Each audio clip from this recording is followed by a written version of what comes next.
Greetings! This is FIDE Master Dennis Monokroussos, and we're going to continue our series on the quick Ruy Lopez. We're still in the open Ruy, and we're going to take a look at some really fun and sharp lines. So, of course, this is the open Ruy, and this is our basic starting position. We looked at Queen E2, we looked at Bishop to E3, we looked at Knight B to D2, and we have still some unfinished business with Knight B to D2, but the lines we're going to look at are hybrid lines where Knight B to D2 and C3 kind of transpose into each other. So there's C3, and then here Bishop to E7. Okay, so Knight B to D2, Knight C5, and you can see how this can transpose. Bishop C2, Bishop G4, or D4, and then there's also castling. Anyway, this is a bit more sedate, and I'm going to do that next time, I think. Knight C5, Knight B to D2, D4 is the really cool stuff we looked at last time, although through the opposite move order with Knight B to D2 first. Anyway, this time we're going to have a little treat. We're going to look at Bishop to C5. And this leads to just all kinds of fun, all kinds of mischief and mayhem. Alright, so white plays Knight B to D2, aiming to undermine this knight on E4. Okay, castles. And actually, you know what, I'll skip that. Okay. Here the main move by a long way is Bishop C2. Knight takes E4 really doesn't get anywhere. That's what I was thinking about discussing, but that's not really that serious. So Bishop C2. And now black has three moves. There's the Dilworth, which is perhaps, well, it's a very, very sharp line. It's a lot of fun.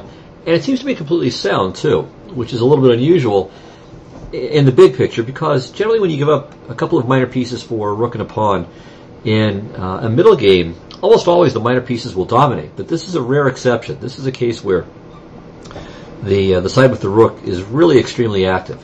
So we'll come back to this. We'll maybe consider that our main line.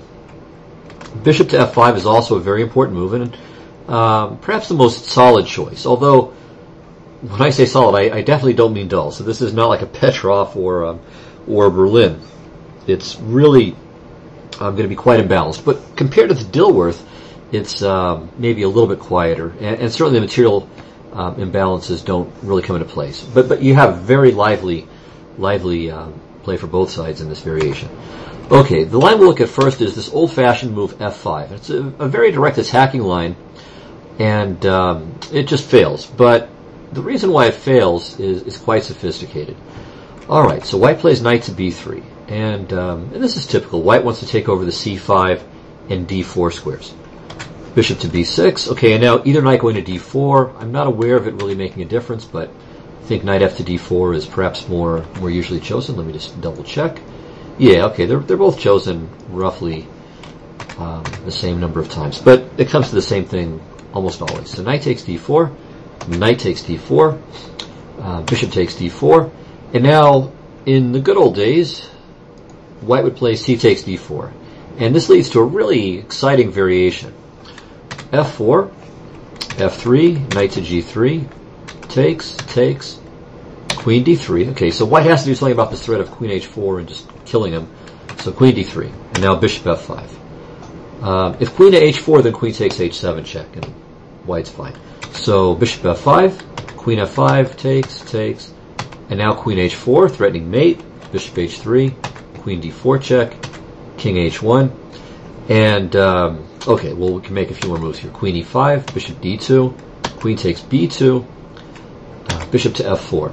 And, alright, this is a really bizarre material imbalance. I mean, white's got a rook and two bishops for queen and four pawns, although with the G-pawn perishing, it'll be three. And for quite a while, this looked extremely dangerous for black, and the early results were in white's favor.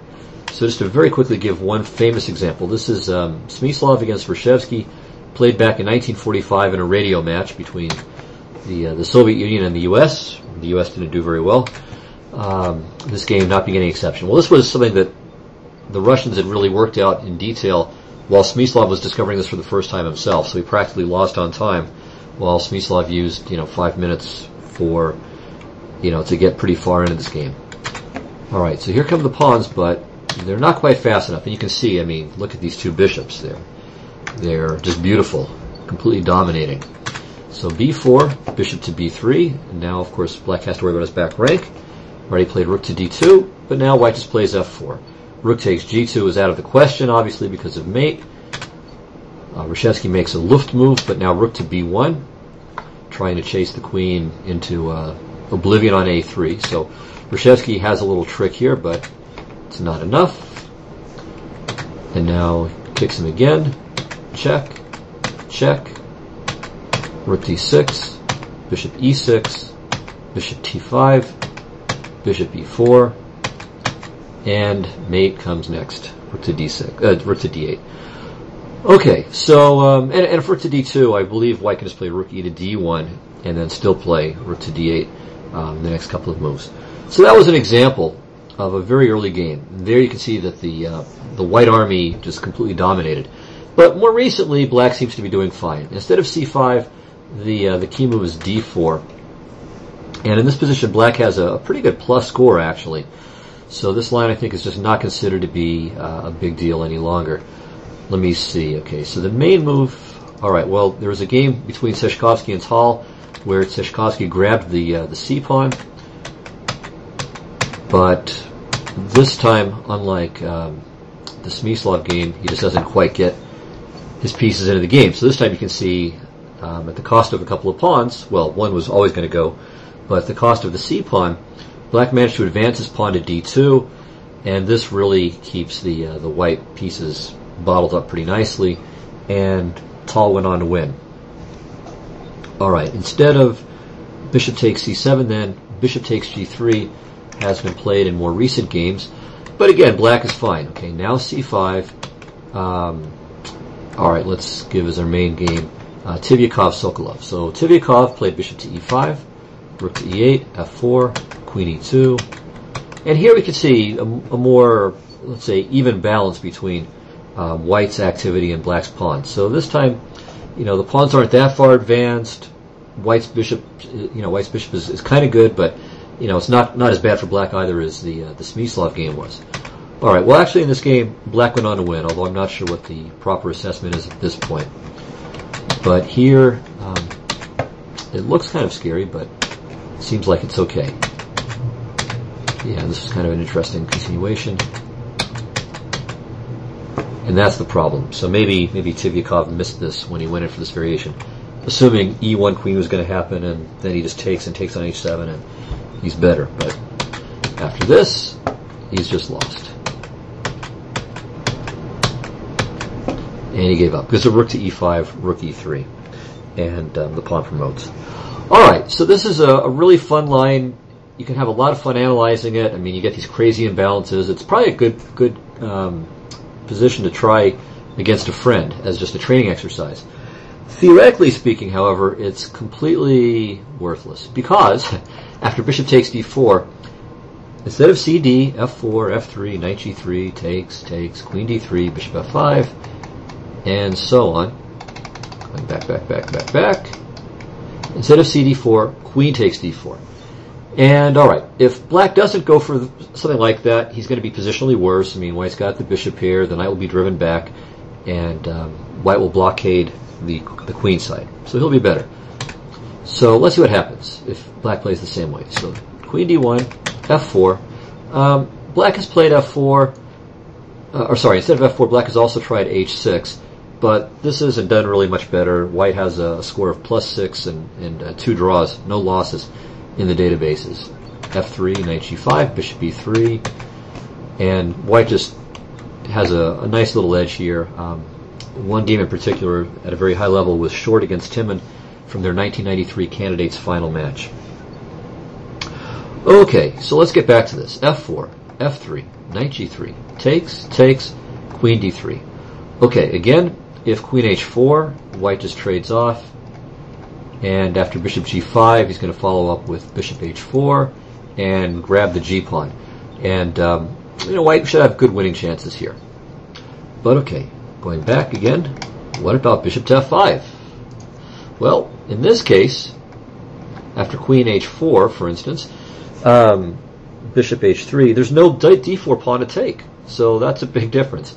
The pawn is not on d4, so black doesn't get to take on d4, and then on e5, and then half the time on b2 as well. This time he just gets nothing, and white has in fact scored 100% from this position. So, yeah, it's king's in no danger.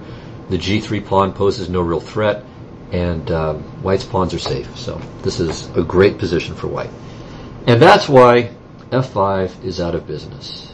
So going back, yeah, no more f5. It's, like I said, it's an exciting line, and it took a while to figure out. But once they realized, okay, we just play queen takes d4, and then the attack is just doesn't get started, that more or less killed the variation.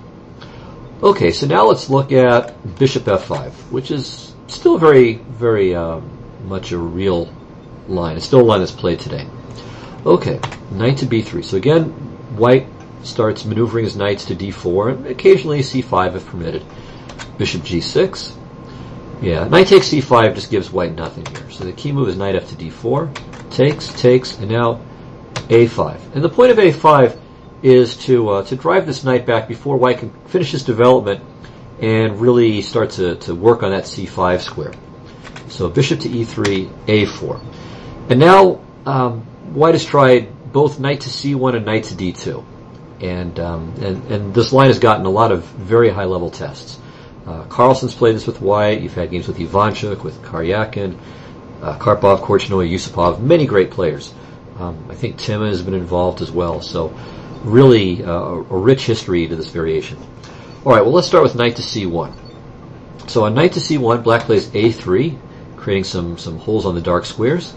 b3, f6, and now white has tried a couple of moves. One is e takes f6. After queen f6, knight e2, knight to b4, black has terrific counterplay here. I wouldn't say he's better, but he's doing very well, and Korchnoi won a really beautiful game against Karpov in their 1981 match. And it was actually a very, very tough match for Korchnoi. I mean, he was really badly outplayed from start to finish there, but this was one of his highlights, and he won quite nicely. So we'll just give a little bit more of this game. There were some inaccuracies, but by and large, Korchnoi's play made a very strong impression. Just played with tremendous energy and won a nice game. And he has a nice little bind here. So Karpov sometimes has a problem with enemy forces on d3. So there's pawn here, and of course the famous Kasparov knight from game 16 of their second match. All right. Anyway, the game went on another 10 moves. I guess I'll just go through it quickly, just so you can see it. Although I'm sure you can find it very easily online. And here, I think the game was adjourned, and Karpov resigned without resumption.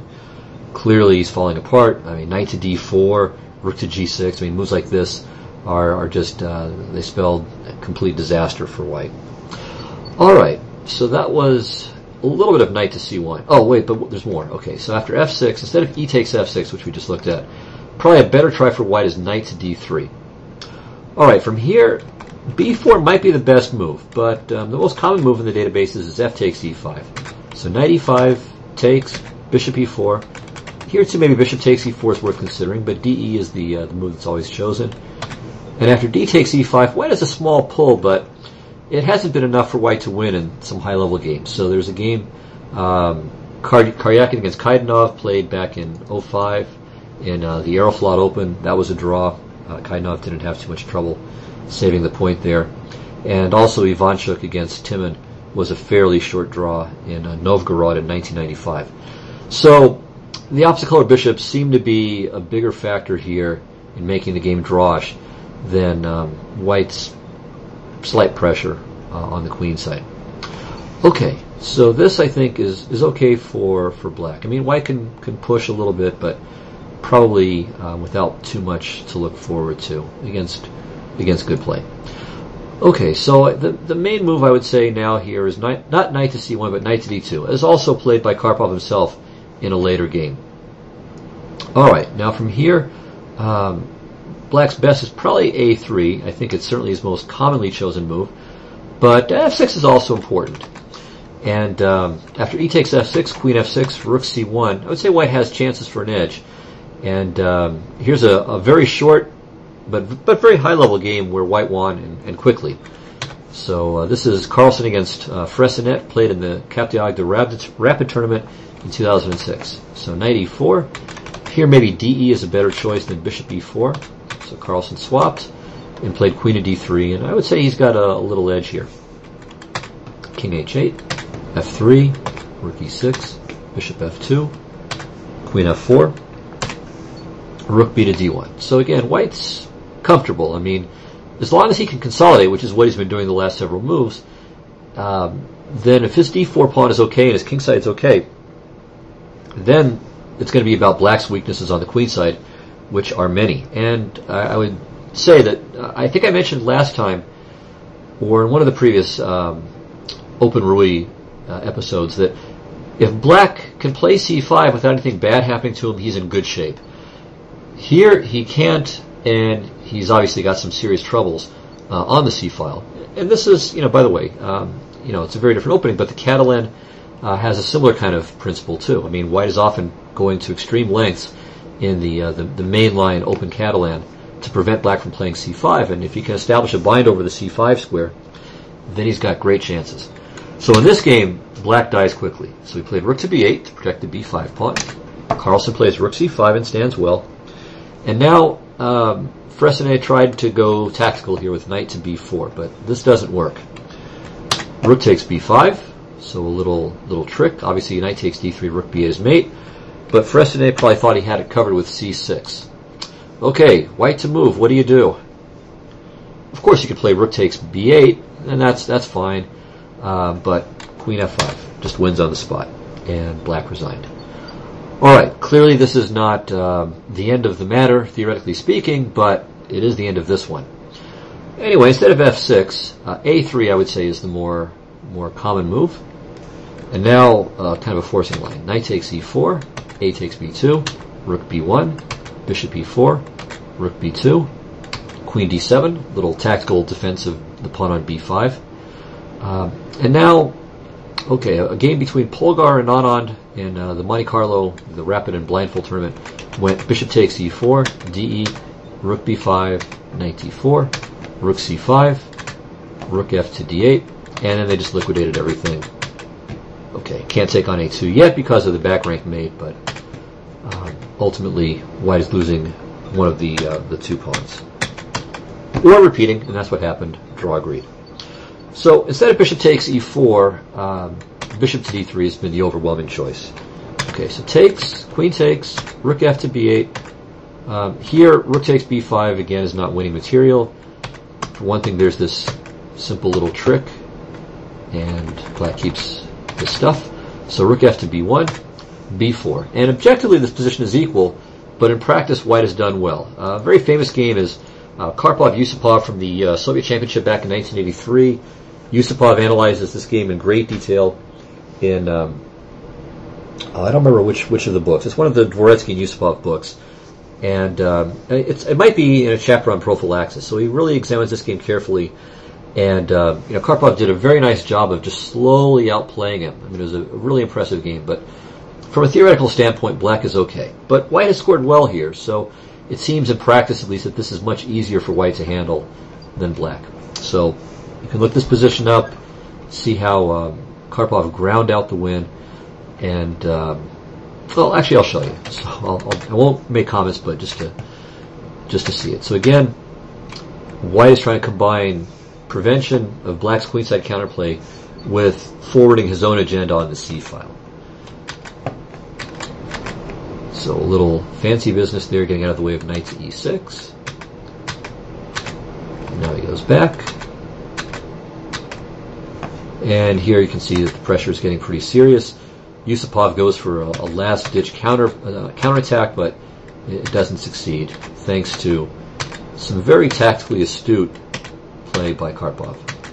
And then here, king g3. So brave move, but he was able to work out that there was just no way for black to get at the white king. So the game concluded like this. Okay, last little trick, and Karpov finds a characteristically amusing prophylactic move, rook h2. So if rook to g3 check, just plays king takes, and the queen is protected. Otherwise, f5 is coming, and white's fine. So, oh, actually, yeah, that was the game. Queen d7 check, f5, and now Yusupov resigned. So, great game by Karpov, but again, this position, objectively, after black plays b4, is equal, but you got to prove it. All right, so that's the second line. So that's bishop to f5 here after bishop c2. So again, we get there like this. So c3, bishop c5, knight b to d2, castles, bishop c2. So f5 we saw is probably maybe a bit much to say it's just bad, but certainly black is not proving equality there, not even close. Bishop f5 is a pretty solid line, or stable line. Maybe white has some practical chances, but objectively black is probably doing well there. And then finally there's the Dilworth variation with knight takes f2, and this is of course very, very sharp. Alright, so rook takes f2, and now black's not in a hurry to take on f2 just yet. So f6 first, e takes f6, and now ironically you do take. If you play queen f6, then queen f1 is gives white a little bit better. Well, it's a better way from to recapture when black does finally take on f2. So we should take immediately, and now queen f6. Alright, well, the thing that's nice for black is that his plan is very simple. He's going to put the knight on e5, he'll play rook a to e8, of course if white's king is lingering, he'll play bishop to g4, and every piece gets to an ideal square, and it's very easy to attack. Alright, so white plays knight f1. He's got to get his other pieces into the action. Knight e5, bishop e3, rook a to e8. And now the main move is, well, actually there are three moves that are all pretty common here. I guess what I'm considering the main move, maybe the most testing move, is bishop to c5. But king to g1 and bishop to d4 both need a look. So king to g1 is natural. You want to just get the king to safety, and even if it costs you that second pawn, you do have your bishops after all. So takes. Let's say bishop f2, bishop h3, knight g3, g6. And this is a fairly common position. I mean, there are 62 games in the database, but white doesn't have any really established main move here. I would say black is at least equal, but it's always important for black to keep white's minor pieces restrained, and that's why black is doing fine here. I mean, generally, minor pieces are going to gobble up the rook, even when it's two pawns. If the minor pieces really start to come into their own, it's big trouble for the side with the rook. But here, I mean, you can see the bishop on c2 is really dominated pretty effectively by black's pawns, and the knight on g3 is dominated by the g6 and the d5 pawns. Plus, the bishop on h3 keeps the white king kind of bottled up. So, putting all of that together, it seems like black is doing pretty well, and I think he's even got a plus score from this position. Maybe not. I'm not positive about that, but it does seem to be doing quite well. It might be a plus score. Okay, so let's move on to the bishop moves. So second up is bishop to d4. And here this looks like it just ends up as a draw in many cases. Alright, one line for black is to play queen h4 check, king g1, knight f3 check, bishop to h3, knight g3, queen f4, and this position seems to be about equal, but it's not as popular as bishop to g4, so this is the main move. Okay, knight 1 to d2. Now queen f4 is probably again equal, but the usual move here is queen h4 check, king g1, knight takes, queen h5, queen f1, and now black can take with the bishop, but this position is kind of unclear. I'm not certain how happy black should be about this. So instead, the most common move here is rook takes f3, and this seems to be very effective. It just kills the game. G takes f3, bishop f3, bishop f2, rook to e2. Yeah, bishop f2 is absolutely forced. Rook e2 is forced. Bishop to d1, and now black just gives perpetual with either queen to g5 check or queen to g6 check. So if you go to g5, then white has to play bishop g3, and then you just play queen to e3. Bishop goes back, queen goes back, and so on. And if you go to g6, it's just swinging back and forth from b6 to g6. Okay, so that line is dead. Bishop to d4. It's a handshaker.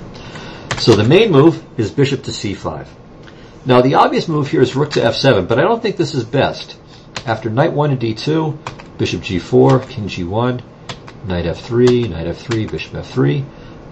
G takes f3 I think is the most accurate move, because if queen takes f3, then takes, and now not rook f3 but rook e2. And here I think black is equal. So you should play g takes f3. Now, if queen f3, then that's what we could have had there. And now a4 gives white an edge. So queen g5 is probably better. After king h1, queen h5, I think bishop to d3, which has only been played once, but I think this is actually the best move. Bringing the bishop around to the defense, kind of consolidating the king side a bit, and then preparing moves like a4 to start opening the board up for the rook and for the pieces in general. So, for example, rook f4, bishop f1, queen f3, takes, king g5, rook f5, and now a4.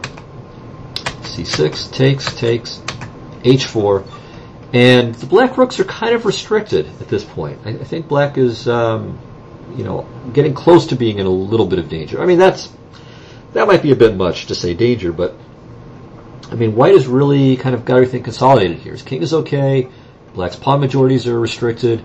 The rook is ready to come into a7 or a6. And again, if black's not careful, he can wake up very soon and just be dominated by the bishop here. So I think rook to f7 should be avoided. I think the best move is just knight takes f3. Bishop takes f8 is not a threat because the knight just moves out of the way, and then rook takes f8. So g takes f3 is forced, and now rook f7. Okay, so this is better. Here, white has three main moves. King to g2, knight to g3, and king to g1. And that's in order from most common to least common. So let's start with the least common move, king to g1. So here, black takes. Okay, rook e1, king f7, knight e2, rook f4, bishop f2, c6. And I would say this position is equal. So it's occurred 3 times, and one of them was a GM battle between Konstantin Aseyev, who died a few years ago, and Viktor Mikhailevsky. By the way, Mikhailevsky is a great expert on the open Rui. I mean, him and Vitaly Golod, these two guys, these two Israeli grandmasters are huge experts in this variation. And if you want to play the open Rui, I mean, you should definitely keep a close eye on their games. Of course, in years past, Viktor Korchnoi and then Arthur Yusupov were the two most notable advocates of the open Rui. But nowadays, Mikhailevsky and Golod are big experts. Okay, so king to g1 really doesn't seem to be too testing. That game was a draw. In fact, all 3 of the games that reached this position ended up in a draw. Okay, so the second variation is knight to g3. So from here, bishop to g4, king g1. And here, if bishop f3, queen d3 is kind of unclear. So queen f3 is probably safer, and this position appears to be equal. Note, of course, that bishop e2 is no good because of rook takes g3. And, bishop d1 is nothing either. If nothing else, because of rook to e1, followed by rook takes g3, or you can go the other way around. Rook takes d1, rook d1, rook g3, hg3, bishop d1, and black is up 2 pawns in an opposite colored bishop bending. Okay, so no problems for black there. Finally, king to g2. And this is, I don't know if this is the absolute main variation of the thing, but it's certainly a main line. Alright, now here black can choose between 2 moves, but they generally just transpose. So you can either play queen to g5 check or d4. And as I said, they're basically transpositions. So I'll just go here forward with this. So d4, bishop takes d4, queen to g5 check. Okay, and now white should try knight to g3. If king to h1, black is okay with bishop to d5. In fact, white is just saved by bishop to b3. Actually, no, I'm sorry. This is actually a pretty decent line for white. Sorry about that. Yeah, this hasn't been played as often as knight to g3, but I'm not sure that this isn't worth white's considering more seriously. So c5, takes, bishop f2, queen c6, king g2. And black has various ways of proceeding. So some of the games have gone rook to d7 here, trying to penetrate. So if like queen b3, the rook goes back, but then he's starting rook to e2. So anyway, that's one way to go. Another way to go, the computer recommends, is h5, just starting to roll these pawns, especially if white wants to put a piece on g3 to cover the g file. So black, again, I think has enough play to draw, but there might be something to this for white. It might be worth investigating this a bit more. Anyway, the main move here is knight to g3. And now play is gets very sharp and spectacular. c5, bishop f2, and now rook takes f3. The point being that either capture leads to the loss of the queen, either queen f3, bishop to d5, or king takes f3, bishop to g4. Oh, by the way, let me make one point about this. So I mentioned that d4 and queen and g5 check are basically interchangeable move orders. But I want to say something about this, just to show you a kind of a funny line. So king h1, d4, bishop takes d4, and now, all right, if you play rook takes f3, right? So bishop to d5 is what we saw, and then bishop to b3, c5. We saw this already, and I said black probably has enough play to draw. But going back to here, okay, what's wrong with rook takes f3 at this position? Simple tactic. Okay, if rook f3 here, white wins. Queen f3, bishop d5, and oops, bishop to b3. Okay, so let's go back to our move order. So d4 takes, queen g5, knight g3, c5, bishop f2, rook f3. So here, the point is that on queen f3, bishop d5, bishop b3, black has c4, closing that diagonal. Anyway, the best move here for white is to ignore the rook and play bishop to e4. It's important to seize the diagonal. Okay, black has another spectacular move. He could play rook to f7. That's interesting, but bishop h3 check is the move now. King h3, rook f2. And white is almost lost, but once again, the a2 g8 diagonal saves him with queen to d5 check. Takes, king h8. King f8 can be played too, but king h8's the usual move. And now I think this position is equal. This endgame is equal, although there's still life in it. But with a bishop and knight rather than two bishops, and black's rook very active, it really shouldn't be too big of a burden on black to hold. And I think generally speaking he's done well here. So if b4, then rook to d8. This is an important move that hasn't always been played, but it's quite strong, aiming to play rook d to d2. I think that's equal. If b3, then rook e3, a4, g6, ab, and here too I think black is fine. I mean, you know, white's rook is going to be active. The bishop on d5 is okay, but as long as that knight on g3 is really dominated and can't participate in an attempt to attack the black king, really black should have no problems. And of course, white has to be a little concerned about his queenside pawns. So this I think is equal. And with that, we conclude our look at not the open Rui, so we still have to look at the kind of boringish lines with bishop to e7. Not really that boring, but by comparison with these, they tend to be a bit staid. So we'll look at that, these hybrid knight b to d2, c3 lines, and then we're done with the open Rui, and we can move on to some other fun stuff. All right, so that'll do it. I'll see you next week. Have a great time until then. See you later.